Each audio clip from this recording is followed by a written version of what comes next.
Neste mundo incerto e acelerado que estamos vivendo, dados se tornaram os ativos mais valiosos para qualquer negócio, sobretudo a capacidade de interpretá-los e usá-los no dia a dia. Numa analogia, empreender sem uma cultura orientada por dados é como tentar atravessar a floresta amazônica sem GPS. Você pode até ter resistência para caminhar muitos dias, encontra alguns moradores mais experientes aqui e acolá, pega algumas dicas, mas inevitavelmente você irá se perder e pode acabar ficando sem recursos para seguir na jornada. Daí eu pergunto, quais instrumentos de navegação você está usando no seu negócio? Dados ou meramente intuição? Ouvidos atentos podem mais. Este é o Pod, o podcast do Sebrae Alagoas. Toda semana um convidado especial para um bate-papo sobre temas que impactam negócios, carreiras e sociedade. Iniciamos agora o 6º episódio da temporada O Mundo Mudou. E você?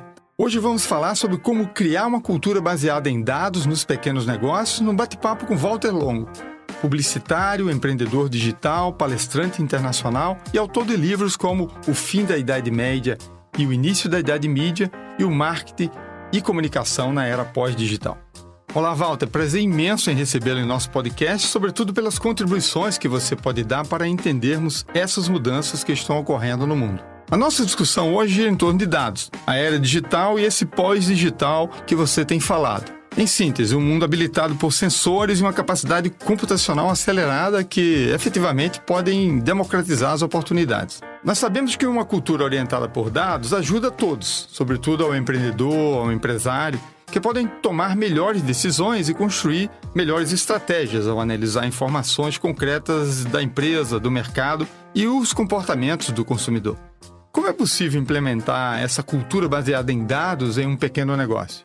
Queria agradecer muito pela oportunidade de estar aqui com você, conversando. Segundo, dizer da minha satisfação imensa de ver que você, vamos dizer assim, de alguma maneira, leu os meus livros, o que para mim é um motivo de orgulho, porque você fala muito à vontade sobre as teses e os conceitos que estão expressos nesses livros.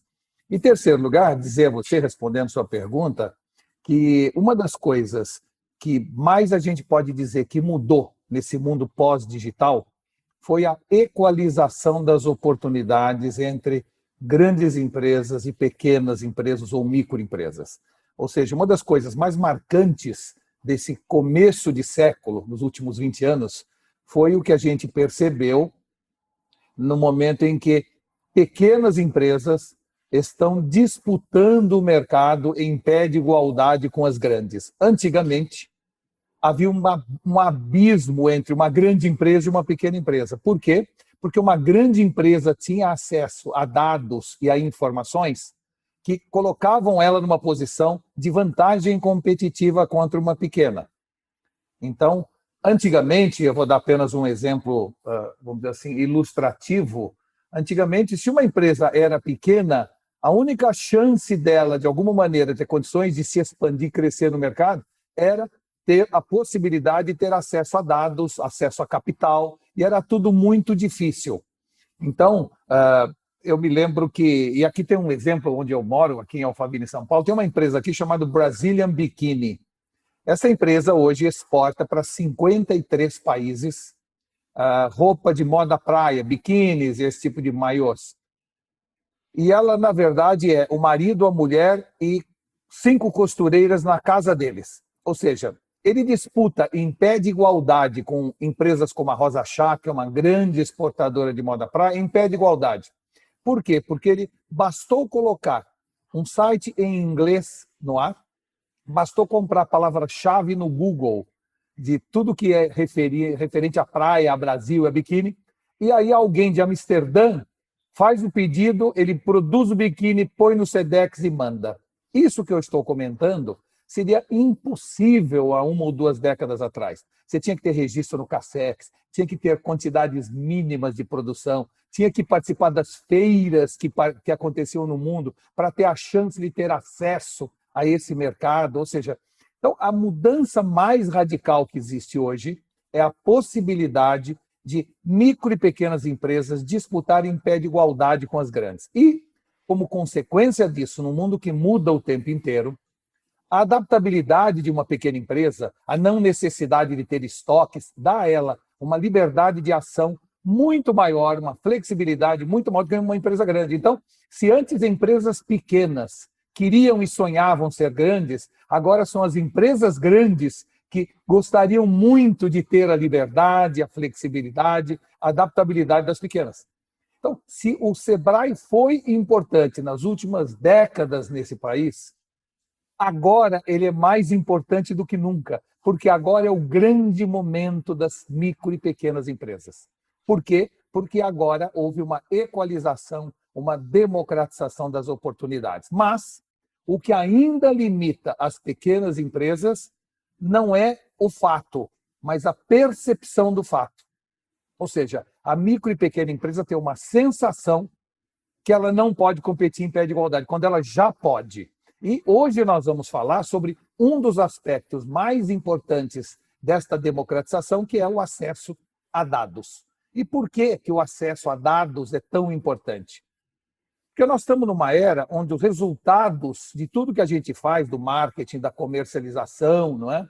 E, de alguma maneira, tudo que a gente investe em propaganda, em marketing, na verdade, o custo está subindo pelo elevador e o resultado pela escada. Ou seja, está cada vez mais difícil você ter eficiência no ato de se comunicar com os públicos. O marketing está precisando fazer cada vez mais esforço para conseguir o mesmo resultado. Isso tanto para a empresa grande quanto para a empresa pequena.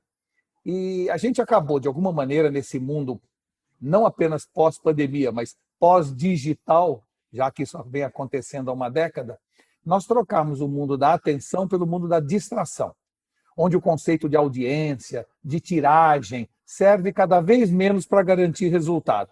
Antigamente, tem uma audiência alta, você põe seu produto lá e vende. Agora não acontece mais isso e a gente não entende por quê.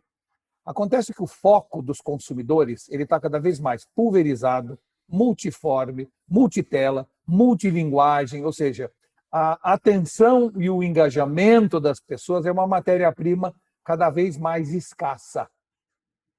Ao ser escassa, o único jeito de você ter a atenção de volta das pessoas é aplicar no seu negócio o conceito de sincronicidade. E o que é esse conceito de sincronicidade? É entender que cada pessoa está numa fase diferente de relacionamento com determinada marca, produto que ele queira, e que isso exige uma abordagem distinta para cada caso. Temos que entender que pessoas não são, que pessoas estão. Não importa se eu sou casado, se eu tenho 46 anos, se eu moro em Alphaville, o que importa é se eu adotei um cachorro, se eu mudei para uma casa nova, se eu estou começando a fazer um regime para emagrecer, se eu, por acaso, comecei a frequentar uma academia, se o meu filho se formou. São os fatos que ocorrem na vida da pessoa que determina necessidades ou padrão de consumo. Ora, se são os fatos, o que eu preciso ter? Eu preciso ter a informação de o que está acontecendo na vida das pessoas para oferecer o produto certo, no momento certo. Nessa idade mídia, você também aborda a questão dos conteúdos, um elemento dessa inteligência que combina dados, fatos e contextos. Fala um pouco mais sobre isso, Walter. Olha, a verdade é que durante, vamos dizer assim, o último século, as pessoas queriam consumir conteúdo e não propaganda. Ou seja, quando eu assisto uma televisão, eu estou interessado no programa e não no intervalo comercial. Quando eu estou lendo uma revista, eu estou lendo o artigo e não a propaganda. Então, a propaganda era uma espécie de intrusão, de interrupção, que, vamos dizer assim, de alguma maneira, pedia licença para participar da conversa, porque a vontade que eu tinha era de consumir conteúdo. O que mais recentemente a gente viu foram técnicas, né, de integração entre a propaganda e o conteúdo, ou seja, marcas de qualquer tamanho, de qualquer dimensão de empresa, passando a produzir conteúdo relevante e introduzindo suas marcas e seus produtos dentro desse conteúdo. Então, não é apenas fazer uma foto bonita, botar o logo no canto e um conceito ou um slogan bacana, mas mais do que isso. Se hoje a Sony quer vender câmeras digitais, Ela vai fazer 4, 5 páginas dizendo tudo o que você queria saber sobre câmeras digitais e ninguém teve paciência de explicar. E vai descrever como tirar fotografia, o fator da iluminação, o fator do zoom, vai gerar conteúdo para as pessoas prestarem atenção naquilo que ela está falando. E se por acaso você é uma microempresa, uma pequena empresa, você vai produzir posts, vai produzir vídeos no YouTube, vai gerar conteúdo dentro das redes sociais ou dentro da internet. Achar que você deve fazer uma propaganda dentro de uma rede social é um equívoco imenso. Na verdade, a grande mudança, Vinícius, é que nós estamos saindo de uma era do monólogo para uma era de retorno ao diálogo. E o retorno ao diálogo é uma relação de pessoa com pessoa, de conteúdo que alguém tem para alguém que quer consumir aquele conteúdo. E depois que ele consumir aquele conteúdo, ele vai ter questões, dúvidas, e vai perguntar para você, vai postar para você e você vai responder para ele. Então, nós saímos da área onde eu sozinho falava para muitos para um novo momento onde eu falo individualmente com cada uma das pessoas com quem eu quero me comunicar, no momento certo daquela pessoa ter interesse naquele tipo de tema ou de assunto. A Idade Média a que você se refere, ou essa era pré-digital, nos levou a uma certa zona de conforto, ao imaginar que essas posições de mercado e vantagens competitivas conquistadas eram eternas. Mas o que você apresenta é que ser efêmero e se transformar sempre é uma grande vantagem. Você poderia falar um pouco sobre isso, esse aparente paradoxo, eu ser efêmero enquanto uma reinvenção permanente? A primeira coisa que aconteceu no mercado é que nós, população, consumidores em geral, nós estamos acostumados a ser tratados na média e não de maneira individual. Ou seja, eu entrava numa classe, numa sala de aula, e o professor dava a aula pela inteligência média dos alunos daquela classe. Para quem já sabia um pouco da matéria, era uma coisa aborrecida. Para quem não sabia, ficava boiando porque não conseguia acompanhar a classe. Porque o professor dava pela média, tá certo? Na medicina, até hoje, os protocolos eram genéricos, eram dados pela média. Isso faz bem ou faz mal para a média da população. Agora, o ensino à distância permite que eu estude na velocidade que eu quero. E a medicina está se transformando em medicina genômica, onde o protocolo passou a ser individual. Antigamente, eu lia uma notícia de jornal, uma matéria, e o editor produzia aquela matéria do tamanho baseado no interesse médio dos assinantes daquele jornal, dos leitores. Agora, com o hiperlink, eu vou tão fundo no assunto quanto eu quero. E isso foi, de alguma maneira, acostumando a sociedade a entender que ela pode ser tratada individualmente, ou seja, nós somos mimando a sociedade ou o público consumidor. Antigamente eu sentava numa reunião, me servia um café do Bulli. Agora, Nespresso me oferece 120 tipos de café. Eu tomo o café que eu quero. Um quer ristretto, outro quer levanto, um quer macchiato, outro quer pingado. A gente faz o café individualmente. Antigamente eu chegava no hotel, por mais que fosse 6 estrelas, e eu deitava no travesseiro que estava na cama. Agora não, menu de travesseiro. Se eu durmo de lado, de frente, tem um tipo de travesseiro diferente para mim. Antigamente eu assistia o filme que a Globo quisesse a hora que ela decidisse. Agora na Netflix eu assisto o filme que eu quiser a hora que me der vontade. Então, eu estou dando alguns exemplos para dizer o seguinte: a sociedade ficou uma sociedade mimada e individualizada, onde pessoas querem ser tratadas como indivíduo e não mais como massa. No momento em que a sociedade se acostumou a isso, as empresas não podem continuar querendo falar com elas pela média, porque elas terão a desatenção dos consumidores. Então, num mundo efêmero, onde as nossas vidas mudam muito o tempo inteiro, o que eu quero hoje não necessariamente eu quero amanhã. O que eu sou hoje não necessariamente eu sou amanhã. Então, se eu estou numa fase da vida, os dados vão permitir que a empresa saiba em que fase eu estou e vão fazer uma abordagem baseado naquele momento efêmero da minha vida. Então, empresas que de alguma maneira consigam atuar de maneira efêmera vão ficar perenes e vão sobreviver. Empresas que atuam de maneira perene vão ficar efêmeres e vão desaparecer. Por quê? Porque a sociedade ficou efêmera. Se antes a gente tinha que andar para não ficar no lugar, agora a gente tem que correr para não sair do lugar. E o dado é importantíssimo para você saber o que mudou, quando mudou, em que momento mudou e atuar a partir daquela nova verdade. Você tem trazido, junto com os dados, a questão do analytics, da análise. No mundo onde vamos lidar com essa inteligência automatizada, qual o papel, então, do humano para um pequeno negócio? Ainda é vantagem estar próximo de sua comunidade, conhecer bem seus clientes? Ser mais e melhor humano, afinal, ajuda nessa era pós-digital? Olha, não só ajuda, como eu diria assim, nós tínhamos a impressão que quanto mais a tecnologia se desenvolvesse, menos o humano seria importante. Seja o humano o cliente meu, seja o humano meu funcionário, meu colaborador, ou eu mesmo humano, tá certo? E o que a gente percebe agora é exatamente o contrário, que o humano será o grande diferencial para qualquer empresa de qualquer tamanho. Porque a tecnologia agora é acessível a todas as empresas. Então, a tecnologia virou commodity. E o que faz a diferença é exatamente o ser humano, o olho no olho, o atendimento especial, o surpreender o cliente. E, novamente, o dado é fundamental para que você trate individualmente pessoas que merecem ser tratadas de maneira individual. Vou dar um exemplo. Se eu sou um cliente fiel de uma marca, vamos dizer, da Cacau Show, e eu vou toda semana na Cacau Show, uma vez comprar chocolate, tomar um café, comer uma sobremesa, não faz sentido eu tratar esta pessoa da mesma forma que eu trato alguém que entrou pela primeira vez na minha loja. Ou seja, eu tenho que ter esta informação para dar o devido valor à fidelidade que aquela pessoa tem em relação a mim.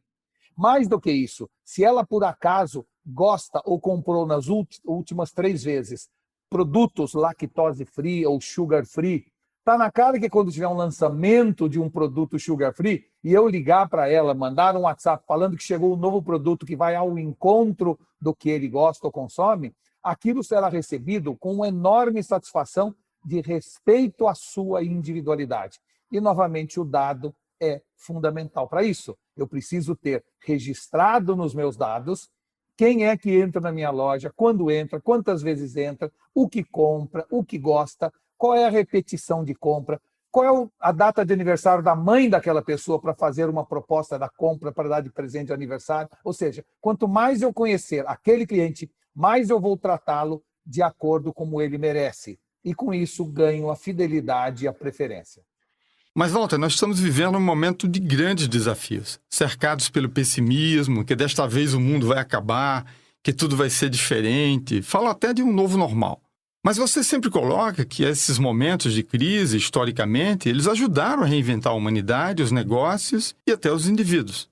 Nessa perspectiva de que viveremos outros riscos, outros desafios que podem vir de fenômenos da natureza, de mudanças climáticas, enfim, que lições essa pandemia nos deixa?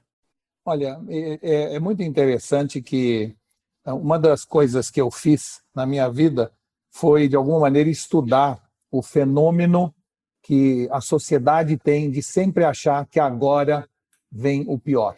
Por mais que o mundo melhore, e o mundo tem melhorado sempre, ou seja, há cada vez gente mais saudável.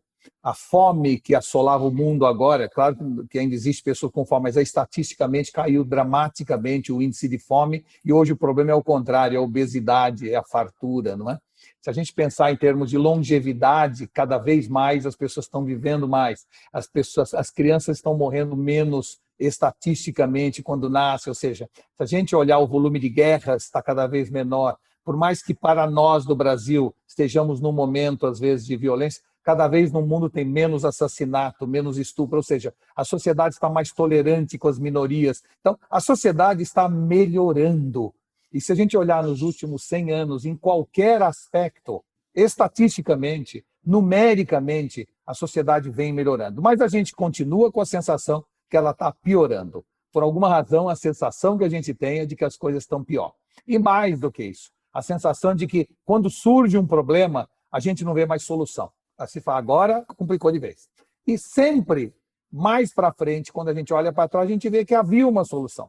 Então, aí vem a pergunta, por que sempre que surge um problema, a gente acha que não vai ter solução e o mundo sempre encontrou solução. Nos últimos 100 anos, desde a década de 20, né, no século XX, eu me lembro quando falava o planeta Halley vai passar pelo mundo e vai acabar com o planeta Terra. Isso era manchetes e manchetes e manchetes de jornal. O cometa Halley passou e não aconteceu absolutamente nada. Depois nós tivemos, na década de 60, 70, a crise do petróleo, onde todo mundo dizia que ia acabar o petróleo e nós íamos andar a cavalo no mundo. Hoje o petróleo é abundante, aliás, está com problema, está barato demais. Depois nós tivemos o bug do milênio, onde dizíamos que aviões iam cair, que pessoas iam ficar presas no elevador.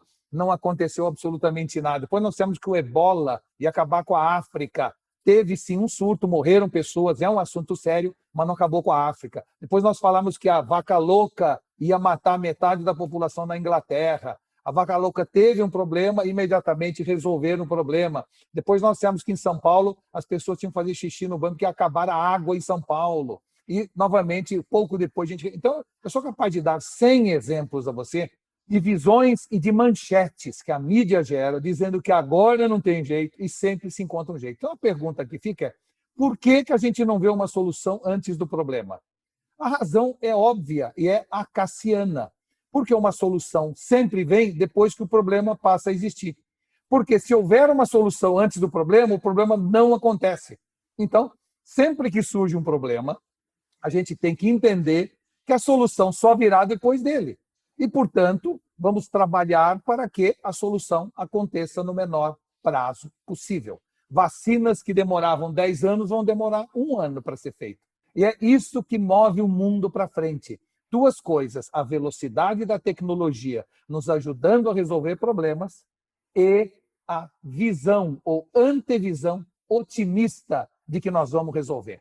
Então, é fundamental que a gente tenha a nossa dose de otimismo, essa compreensão que, apesar das manchetes e das mídias estarem o tempo inteiro nos impingindo uma visão negativa do mundo, catastrófica, o mundo até hoje sempre encontrou uma solução, sempre foi em frente e nós sempre saímos maiores e melhores de cada crise. E é isso que vai acontecer novamente com essa crise que estamos passando, que ainda parece não haver solução, mas que a população já está entendendo que o pior já passou e que até a próxima crise vamos evoluir e que tudo aquilo que falaram de um novo normal, na verdade não há um novo normal, porque o velho normal já era suficientemente anormal.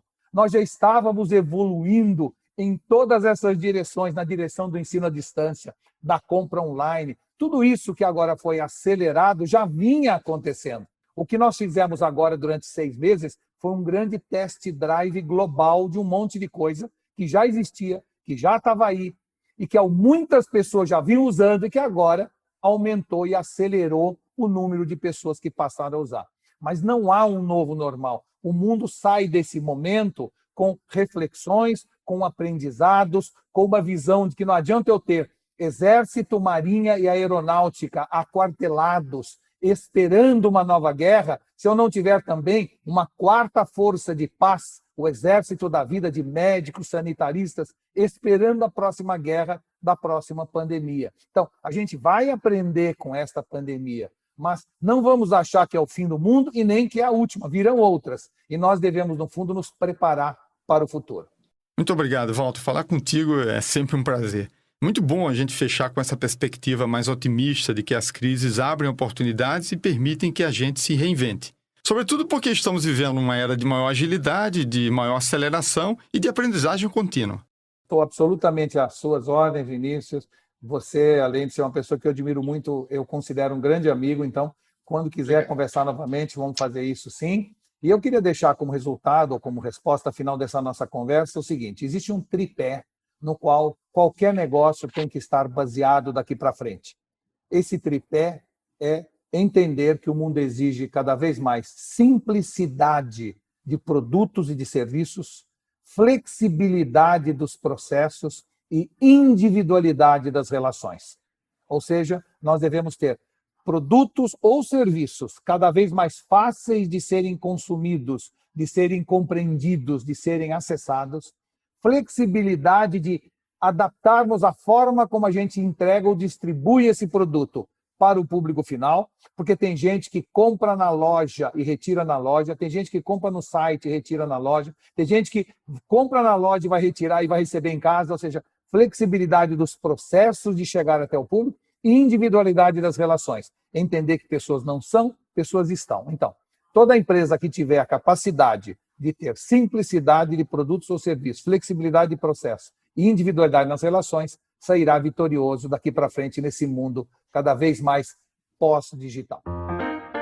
Você acompanhou o 6º episódio da temporada O Mundo Mudou. E você? Hoje conversamos com Walter Longo sobre a importância da cultura baseada em dados para os negócios. Uma das coisas mais marcantes desses novos tempos é, sem dúvida, a equalização de oportunidades entre grandes e pequenas empresas. É por meio de dados que elas conseguem captar as necessidades e interesses de cada cliente em tempo real e, com isso, serem mais assertivas na oferta de produtos e serviços. Mas quando a tecnologia vira commodity, e está virando, é o elemento humano que pode trazer para o seu negócio um diferencial competitivo. Afinal, como disse Walter, o mundo exige cada vez mais simplicidade de produtos e serviços, flexibilidade dos processos e individualidade nas relações. Obrigado a você que nos acompanhou até aqui. Na próxima semana, vamos falar sobre o processo de aprendizagem e as competências que mudam o jogo a partir de agora. Espero você. Até lá. Este foi o Pod, o podcast do Sebrae Alagoas. Saiba mais sobre nós em www.al.sebrae.com.br e nos acompanhe nas redes sociais. Sebrae Alagoas, a força do empreendedor brasileiro.